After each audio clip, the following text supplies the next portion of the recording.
Banshkhali express, দক্ষিণ চট্টগ্রামের community portal. বাঁশখালীর উপর দিয়ে যে সড়ক, সেই সড়কটাকে 4 লেনে উন্নীত করার জন্য আপনি জাতীয় যে গণমাধ্যমগুলোতে সবসময় আপনার উচ্চকিত কণ্ঠ আমরা দেখতে পেয়েছি। আর এই নিয়ে আপনার পর্যবেক্ষণটা একটু জানতে চাচ্ছি স্যার। অনেক ধন্যবাদ আমাকে টেলিফোন করার জন্য। প্রথম কথা হচ্ছে যে কি, এই যে কর্ণফুলী শাহবারত সেতু, এটা ছিল কালুরঘাট সেতুর পাশে হওয়ার কথা ছিল, রেলওয়ে ব্রিজের পাশে। সেটাকে আমি মেয়র হওয়ার পরে এখানে শিফট করে আনা হয়েছে এবং পরবর্তী পর্যায়ে আনোয়ার হোসেন মঞ্জু যখন জাতীয় পার্টির প্রতিনিধি হিসাবে জোট সরকারের 96-তে মন্ত্রী হইল, তখন এই সংকলন সেতু করা হইল। সেটার অনেক লম্বা কাহিনী, শর্টকাট করা হচ্ছে এই দুইটা সেতু করার জন্য। বাঁশখালী, আলোয়ারা, পটিয়া মানুষের জানে আমার বিভিন্ন সংগ্রামের কথা। এই সেতুগুলো করার মূল প্ল্যান হচ্ছে যে চট্টগ্রাম কক্সবাজারের দূরত্ব 60 কিলোমিটার কমায় নেওয়া। এটা যদি বাঁশখালী হয়ে পেকুয়া হয়ে চলে যায় রাস্তাটা, তাহলে আপনার মাথার বাড়ি যেটা গভীর সমুদ্র বন্দর, এটার জন্য খুব ইজি হয়ে যাবে এবং কর্ণফুলী টানেল যেটা আছে সেটার ব্যবহারও বাড়বে এবং চট্টগ্রাম কক্সবাজারের দূরত্ব কমে যাবে। সেই জন্য এটা 4 লেন করার জন্য অনেক আগে থেকে বলা হয়েছে, অনেক দাবি আন্দোলন আমরা করেছি এবং এই আপনার এই কি বলে যে শঙ্করদের টোল মুক্তি করা থেকে শুরু করে এই 4 লেন রাস্তা করার জন্য বিভিন্ন সময় বিভিন্ন আন্দোলন মিটিং করা হয়েছে। আমি মনে করি যে সেই রাস্তাটা অতি জরুরি ভিত্তিতে, সরকারের অগ্রাধিকার ভিত্তিতে 4 লেন করে বাস্তবায়ন করা এখন সময়ের দাবি, জনগণের দাবি এবং সারা দেশের দাবি। তাহলে বাংলাদেশের অর্থনৈতিক সমৃদ্ধি এবং এই যে বাজার বাড়ি গভীর সমুদ্র বন্দরের যে যোগাযোগ, কক্সবাজারের যোগাযোগ, অনেক মানুষের সময় বাঁচবে এবং দেশের অর্থনীতিতে এটা গুরুত্বপূর্ণ অবদান রাখবে। এই বাঁশখালী, পেকুয়া, চকরিয়া যে লবণ উৎপন্ন হয়, মাছ উৎপন্ন হয়, সেগুলো মার্কেটিং এর জন্য আরো অনেক সমৃদ্ধি মানুষ দেখতে পাবে। এটার জন্য আমরা সরকারের কাছে আবেদন করব, জরুরি ভিত্তিতে যেন এই বাঁশখালীর উপর দিয়ে পেকুয়া হয়ে চকরিয়া হয়ে এই 4 লেন সেতু, 4 লেন রাস্তা জরুরি ভিত্তিতে সরকার যেন বাস্তবায়ন করে। স্যার, আরেকটা বিষয় হচ্ছে যে আমরা পাবলিক ওপিনিয়ন নেওয়ার জন্য আমরা একটা কিছু মন্তব্য পেয়েছি। সেগুলো হচ্ছে এই প্রকল্প বাস্তবায়ন করতে গেলে উভয় পাশে অনেক জায়গা অধিগ্রহণ করতে হবে, প্লাস অনেক স্থাপনা আছে। এই বিষয়টাকে কিভাবে অ্যাড্রেস করতে এটা আমাদের, আপনি যারা দেখছেন নিশ্চয়, এই যে বহদ্দার হাট থেকে আপনার কর্ণফুলী সেতু রাস্তাটা করার সময়, সেটা আমি যখন মেয়র ছিলাম এই রাস্তাটা এখন তখন করা হয়েছে, টাকা দেওয়া হয়েছে পরে, আগে আমি রাস্তা করাই ফেলছি। এখন আপনারা দেখতে পাচ্ছেন যে এই সেতু, এই রাস্তাটার ডেভেলপমেন্ট যেটা করছে আমাদের দেশের আলহামদুলিল্লাহ অনেক কোয়ালিফাইড ইঞ্জিনিয়ার আছে। তারা কোন জায়গায় বাঁধতে হবে, কোন জায়গায় বড় করতে হবে, কোন জায়গায় ওভারপাস করতে হবে, হ্যাঁ ওভারপাস করে রাস্তা দিয়ে যেতে হবে, সেটা তারাও ভালো অভিজ্ঞতা। এইটারে মোটামুটি হবে। কিছু জায়গায় কিছু দোকানপাট বাঁধবে বা কিছু কিছু জায়গায় বাগা লাগবে না।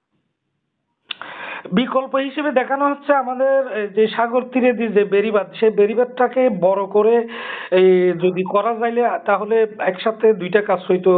আমাদের যে পর্যটনের যে সেটা ভালো কথা, সেটা নিয়ে অনেক কথা বিগত সরকার বলে গেছে যে বীরেশ্বরী থেকে নিয়ে সেটা আলোয়ারা, বাঁশখালী, পেকুয়া, বৈশালী ঘুরে ঘুরে নিয়ে যাওয়া, এটা একটা কথা আছে, কিছু মনে করবেন না।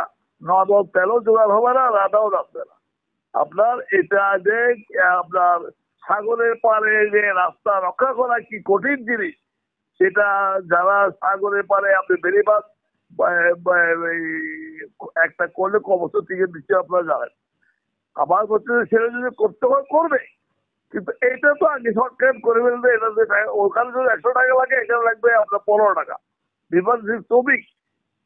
তো আগে এটা করে ফেলো, পরে ওটা করলে পারলে তখন করবে। স্যার, আপনি রাষ্ট্রযন্ত্র পরিচালনায় এক সময় প্রত্যক্ষভাবে ভূমিকা রেখেছেন। আপনার ব্যক্তিগত মতামত জানতে চাচ্ছি, এই প্রকল্প বাস্তবায়ন করতে গেলে কি কি প্রতিকূলতার মুখোমুখি হতে পারে বলে আপনি মনে করেন? এখানে প্রতিকূলতা বলতে মেনলি হচ্ছে যে কি, রাস্তাটা বড় করতে গেলে এখানে কিছু মসজিদ পড়বে, মন্দির পড়বে, শ্মশান পড়বে, কবরস্থান পড়বে, দোকান পড়বে। এগুলোকে আমাদের বর্তমানে দেশের যে ইঞ্জিনিয়াররা আছে তারা একটা সার্ভে করে কোথায় কিভাবে অ্যাকোমোডেট করতে হবে সেভাবে করে চলে যাবে। এবং এটা এই যে এই সাগরের পার দিয়ে রাস্তা করার বিরুদ্ধে কিন্তু আমি নই, বাট ওইটার সাথে এটার সাথে দুটা আলাদা জিনিস।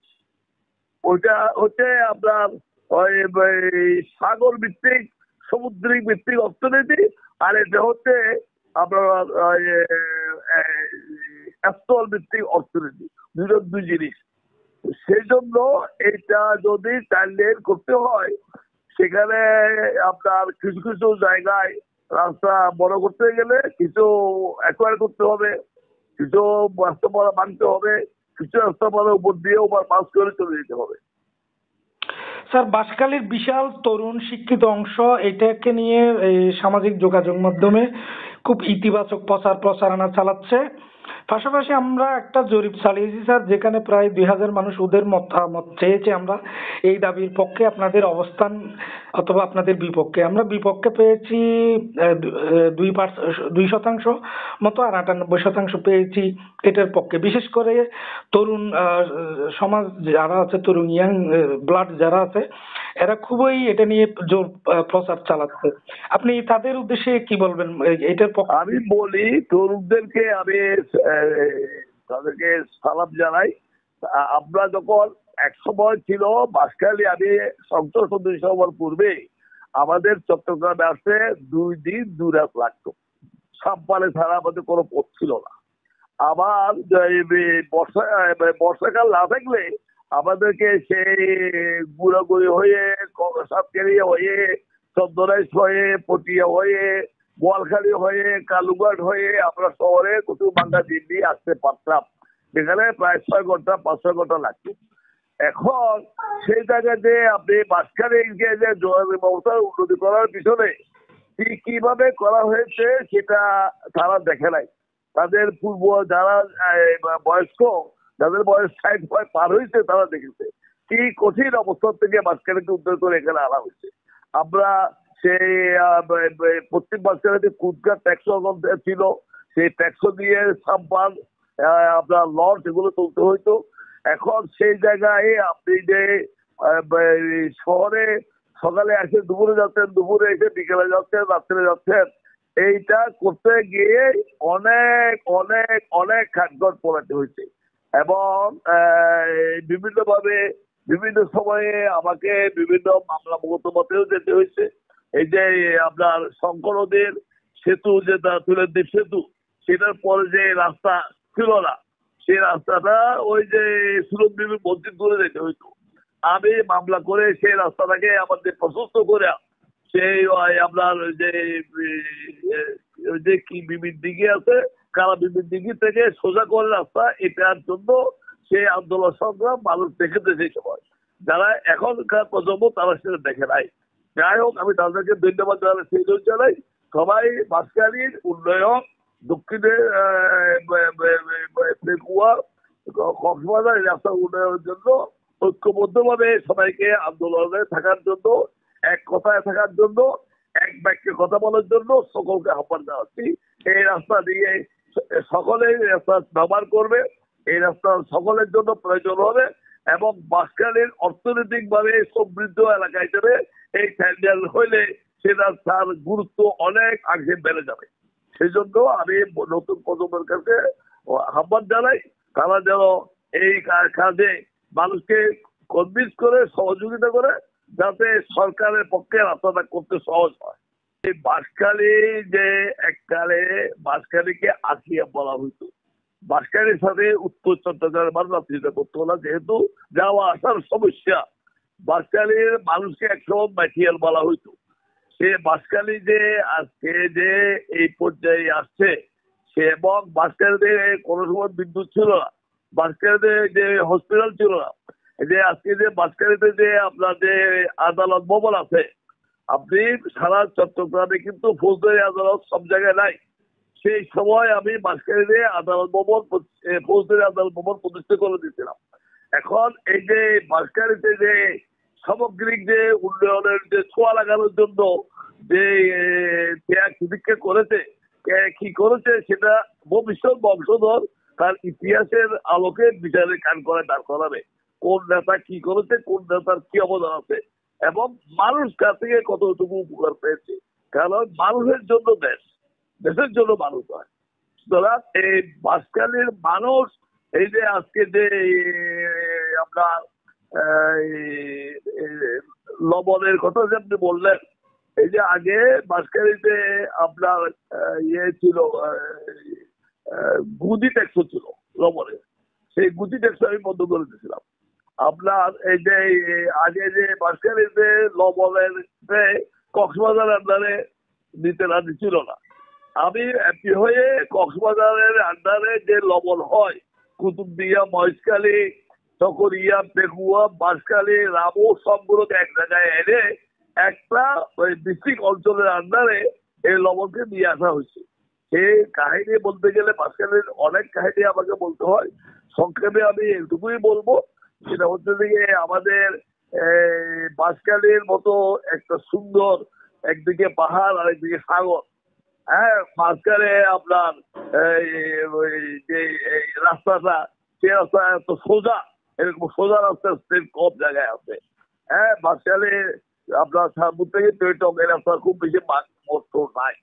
সেই জন্য এই বাঁশখালীর মানুষকে আমি মনে করি তারা সহজ সরল এক কথার মানুষ, এবং যারা নতুন বংশধর, যারা নতুন প্রজন্ম, তাদেরকে আমি অনুরোধ করবো তাদের মুরব্বীদের থেকে জিজ্ঞেস করতে তারা কি বাঁশখালী রেখেছে, এখন কি বাঁশখালী দেখতেছে এবং কার কি অবদান আছে, মুরব্বীদের থেকে যেন জিজ্ঞেস করে।